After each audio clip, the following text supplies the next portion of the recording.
Well, so this is the new project slash beater car that I just picked up. Got it for 625 bucks. It's a 91 Chevy Lumina, the 3.1 in it. It's the Euro trim. So really all that means is, I believe it just means stiffer struts, and they handle a little bit better than the stock model, but that's about all I can figure out with it that's different. Car for the most part is pretty straight. A couple of dings and dents. Nothing really too major. The front bumper cover is kind of messed up, and there used to be fog lights there. They are now gone. That's how I got it. I don't know where those fog lights ended up. Tires are good. Got plenty of tread on them.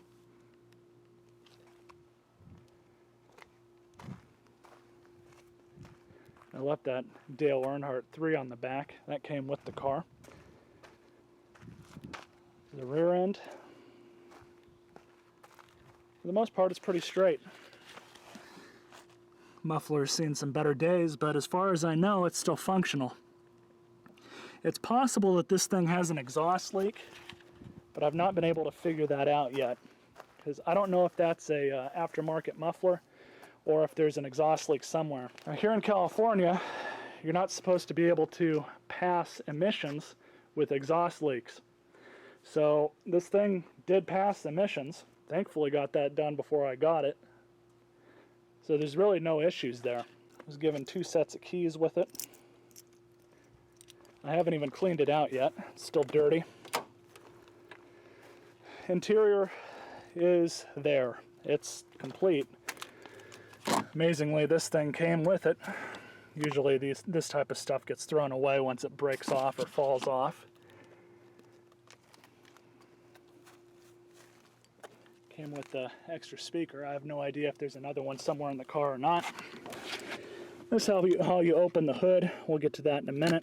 The trunk latch is broken off. You have to use the key. 4-speed automatic. It's the 4T60E. I believe it's the same tranny that was in that Malibu that I had. Supposed to be pretty good transmissions. But as you guys can see, there's still some garbage in the car. Splooge stains on the back seat. And some personal effects that were left over with the car. Again, I haven't gone through and cleaned this thing out. Has a CD player, which it only puts out audio to the rear speakers. I think these have long seen their day. And in order to shut the stereo off, you have to remove the faceplate like that, or else it'll drain the battery. They don't have it wired up correctly. Got a really small glove box, nothing to write home about. And amazingly, the dashboard is in really good condition. A lot of these, mid-80s to early 90s GM cars, really anything domestic, stuff like the dashboard, things in the interior just get eaten away by the sunlight. And I've seen dashboards completely crack up and, become destroyed because of the sunlight we get here all the time. And as you guys heard, there's something inside of this door. I haven't pulled off that door card yet to see what it is, but there's something in there and I have no idea what it is. Go ahead and open up the trunk. And it also came with some stuff. Hammer handle for something. Power steering fluid bottle, there was another one in here. Get to that in a minute as well. Bag of garbage. And a subwoofer, an amplifier that I have no idea if it works or not. It's a Sony Explode. I don't know if it's blown or, if the thing works. No clue. It does have the spare tire in it. And here's the old stereo.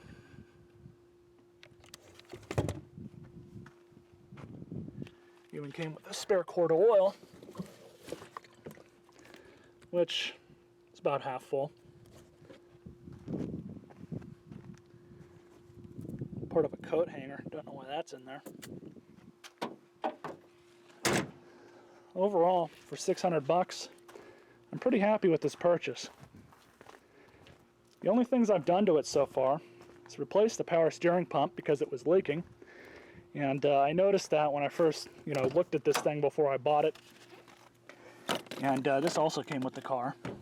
But I noticed that when I first got the car and looked at it, that there was a puddle of power steering fluid underneath the car. It had a pretty significant leak.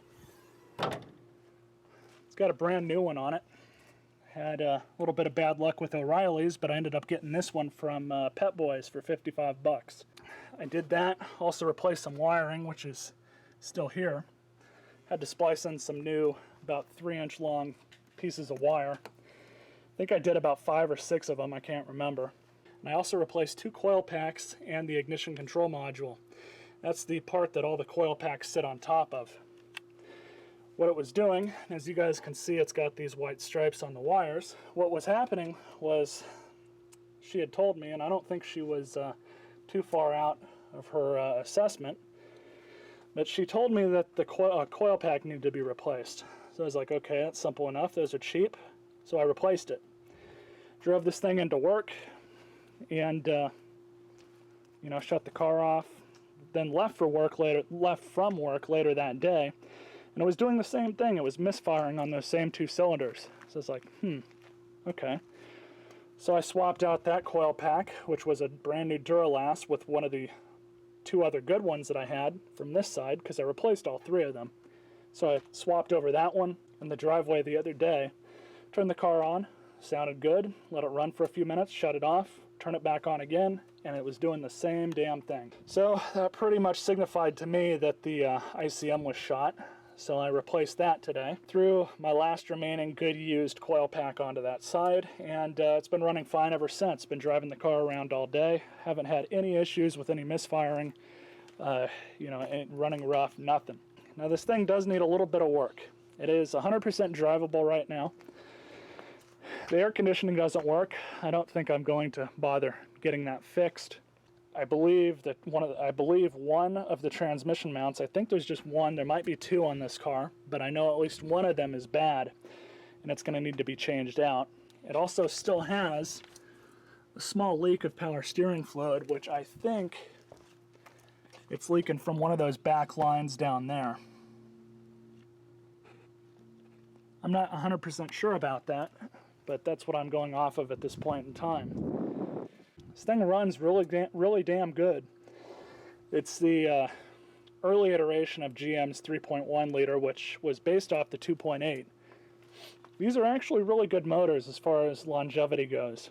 Same with the trannies. As long as you service the trannies every 30,000-40,000, they'll last you a good long time. And this one is definitely healthy. Another thing that I need to sort out is this top water pump gasket right here, which is a bypass gasket. I need to change that. It's not too hard to replace. I've got the new one in the car on the seat, but the engine's hot and I'm not going to bother doing it just yet. It's not a horrible leak, but it is leaking a little bit. So let's go ahead and turn it on for you guys.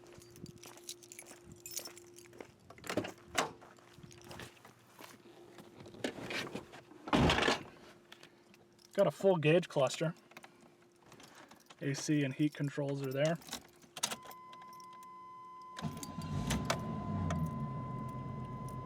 Runs good.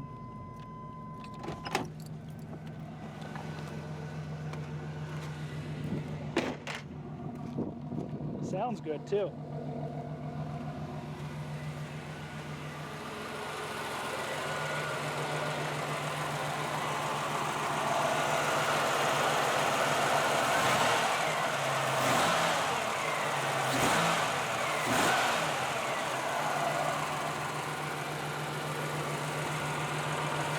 I'm going to go ahead and close up the shop, and then we'll take it for a quick test drive. Now we're in the car. So as I said, possible motor mount, or transmission mount rather.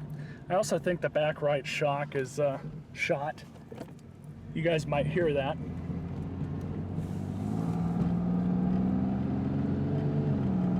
Car definitely runs fine. Drives okay, drives straight.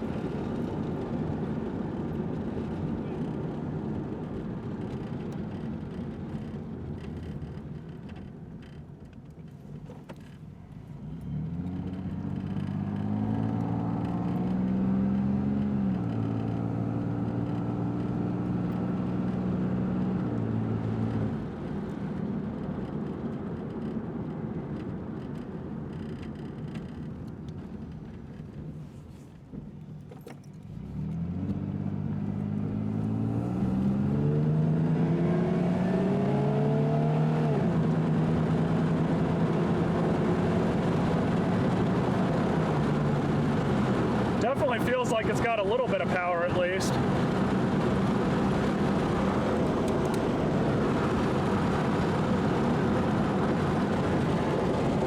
I'm happy with it.